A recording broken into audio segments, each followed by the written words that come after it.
Més de 100 candidats han assistit a la segona edició del Job Dating de l'Alt Urgell.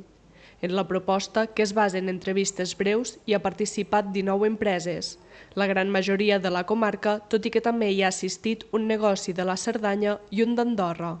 En total hi ha hagut una cinquantena d'ofertes laborals. Són molt variades les ofertes, tenim des del sector de l'hostaleria, de la indústria, d'instal·lacions elèctriques, vull dir, qualsevol empresa que ha mostrat interès ha pogut presentar la seva oferta.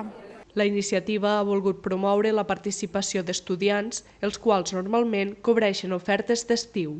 Tenim un percentatge elevat de joves que busquen aquestes ofertes d'estiu per poder treballar aquests 2 o 3 mesos abans de tornar a estudiar al setembre.